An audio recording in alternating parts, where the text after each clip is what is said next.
Hi friends, welcome back to Reva's world.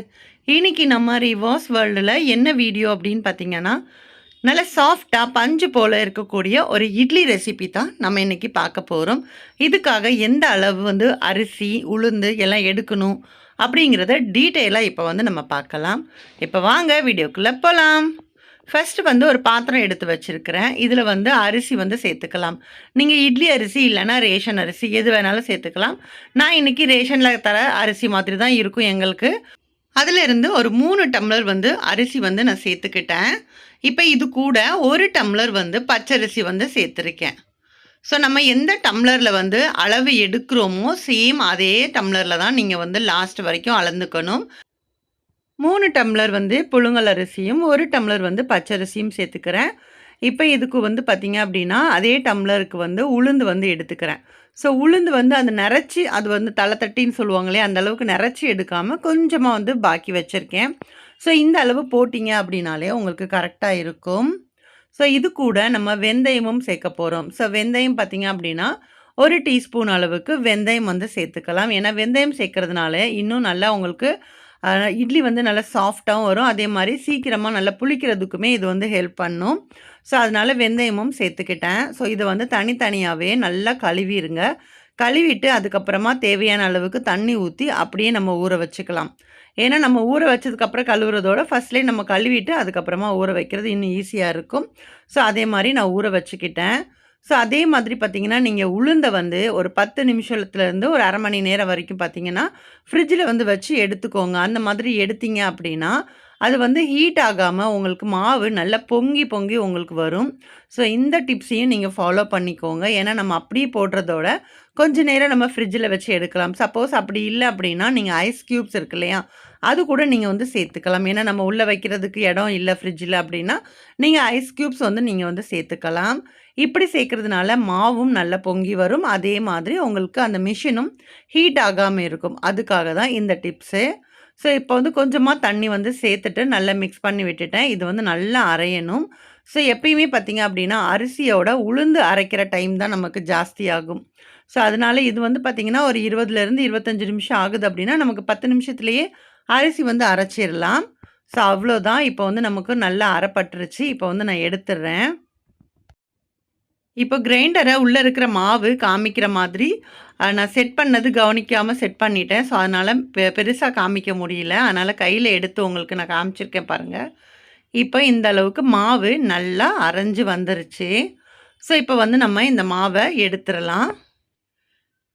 இப்போ மாவு பார்த்தீங்கன்னா நம்ம ஓடும்போதே எடுக்கிறதுக்கு முடியும் அப்படின்னா எடுத்துக்கோங்க. அப்படி இல்லை அப்படின்னா நீங்கள் பிகினர்ஸாக இருக்கீங்க அப்படின்னா மிஷின் ஆஃப் பண்ணிவிட்டு அதுக்கப்புறமா அந்த ட்ரம்மை எடுத்து நீங்கள் உளுந்த மாவு மட்டும் எடுத்துட்டு அதுக்கப்புறமா செட் பண்ணிவிட்டு நீங்கள் அரிசியை அரைச்சிக்கோங்க.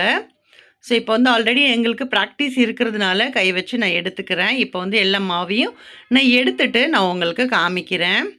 ஸோ அவ்வளோதான். மாவு ஃபுல்லாக உளுந்த மாவு நம்ம எடுத்துட்டோம். இந்த அளவுக்கு மாவு நம்மளுக்கு கிடச்சிருக்கு. போட்டது என்னமோ கொஞ்சமாக தான் இருக்கும். ஆனால் நல்ல உளுந்த மாவு மட்டும் நல்லா பொங்கி நல்லா அரைச்சிடுச்சு அப்படின்னா அந்த இட்லி நல்லா சாஃப்டாக இருக்கும். ஸோ இப்போ அரிசியை சேர்த்துக்கலாம். அரிசி சேர்க்கும்போது கொஞ்சம் தண்ணி சேர்த்துக்கோங்க. ஏன்னா உளுந்துக்கு போடும்போது நம்ம தண்ணி சேர்க்கலனாலுமே உங்களுக்கு சீக்கிரமாக சுற்றும். ஆனால் நமக்கு அரிசி போடும்போது சிக்கிரும். ஸோ அதனால கொஞ்சமாக நான் தண்ணி சேர்த்துக்கிட்டேன். ஸோ ஆல்ரெடி தெரிஞ்சவங்களுக்கு நான் சொல்லலை. ஒருவேளை பிகினர்ஸ் பார்க்குறீங்க அப்படின்னா உங்களுக்கு யூஸ்ஃபுல்லாக இருக்கும் அப்படிங்கிறதுனால தான் சின்ன சின்ன டிப்ஸை நான் சொல்கிறேன். இப்போது அரிசி எல்லாத்தையுமே சேர்த்துட்டு அதுக்கு தேவையான அளவுக்கு தண்ணி எல்லாமே சேர்த்துட்டேன். ஏன்னா தண்ணி கொஞ்சம் இருந்தால் தான் உங்களுக்கு சிக்காமல் உங்களுக்கு சீக்கிரமாக அரைப்படும். ஸோ அதனால நல்லா தண்ணி தேவையான அளவுக்கு ஊற்றிட்டு இப்போ நம்ம மூடி வச்சிடலாம். இது நல்லா ஒரு 10 நிமிஷத்தில் சூப்பராக அரைஞ்சி வந்துடும் நம்மளுக்கு. அதுக்கப்புறமா நம்ம மாவை எடுக்கும்போது உங்களுக்கு காமிக்கிறேன். ஸோ அவ்வளோதான். இப்போ அரிசி மாவும் ரெடி ஆயிடுச்சு. ஸோ இடையில மட்டும் 2 வாட்டி நீங்கள் மிக்ஸ் பண்ணிட்டீங்க அப்படின்னா உங்களுக்கு கரெக்டாக அரைஞ்சி வந்துடும். இப்போ நான் காமிக்கிறேன். நீங்கள் வெறும் இட்லி மட்டும் தான் அவிக்க போகிறீங்க அப்படின்னா கொஞ்சம் அந்த பொடி ரவை பதத்துக்கு நீங்கள் எடுத்துக்கலாம். நீங்கள் தோசை எல்லாம் பண்ணணும் அப்படின்னா இன்னும் கொஞ்சம் நல்லாவே அரைச்சி எடுத்துக்கோங்க. அது இட்லியும் நல்லா வரும். அதே மாதிரி தோசையும் ரொம்ப சூப்பராகவே வரும். ஸோ அவ்வளோதான், எல்லா மாவையுமே நம்ம எடுத்தாச்சு. இப்போ இதுக்கு தேவையான அளவுக்கு உப்பு சேர்த்துக்கிறேன். நல்லா ஒரு 2 டீஸ்பூன் அளவுக்கு உப்பு வந்து சேர்த்து வச்சுருக்கேன். ஸோ நான் இன்றைக்கி தூள் உப்பு தான் சேர்த்துக்கிறேன். சில பேர் வந்து கல்லுப்பு சேர்த்து கரைச்சி வச்சுப்பாங்க. ஸோ நீங்கள் எப்படி யூஸ் பண்ணுவீங்களோ அந்த மாதிரி யூஸ் பண்ணிக்கோங்க.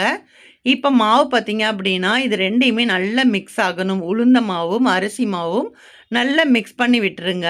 நல்லா மிக்ஸ் பண்ணுறதுனால தான் உங்களுக்கு அந்த மாவு நல்லா புளிச்சு வரும். சில பேருக்கு வந்து மாவை அரைச்சி வச்சா 2 நாள் ஆனாலும் புளிக்காது அப்படின்னு சொல்லுவாங்க. ஆனால் ஒரு சிலருக்கு வந்து பார்த்திங்கன்னா ரொம்பவே நல்லா புளிச்சு வந்துடும் அப்படிம்பாங்க. எனக்குமே நல்லா புளிச்சிரும். ஸோ அதனால நல்லா மிக்ஸ் பண்ணி விட்டுக்கிறேன். மிக்ஸ் பண்ணி விட்டுட்டு இப்போ இதை வந்து நல்லா மூடி போட்டு நம்ம வச்சுக்கணும். நம்ம மூடி போடுறதுக்கு முன்னாடி சைடில் இருக்கிற மாவெல்லாம் தண்ணி வச்சு நல்லா தொடச்சி விட்டுட்டு அதுக்கப்புறமா நம்ம ஒரு மூடி போட்டுட்டு நல்லா ரெஸ்ட்டில் விட்டுருங்க. இது வந்து ஒரு 8 மணி நேரத்துக்கு அப்புறம் மாவு வந்து ஒரு பாத்திரத்தில் தனியாக எடுத்து வச்சுருக்கேன்.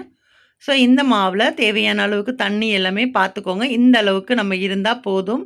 சப்போஸ் கெட்டியாக இருந்தால் மட்டும் நம்ம தண்ணி விட்டு லைட்டாக மிக்ஸ் பண்ணிக்கோங்க. நான் இப்போ காமிச்ச கன்சிஸ்டன்சியில் நீங்கள் கரெக்டாக செஞ்சீங்க அப்படின்னா உங்களுக்கு இட்லி நல்லா சாஃப்டாக வரும்.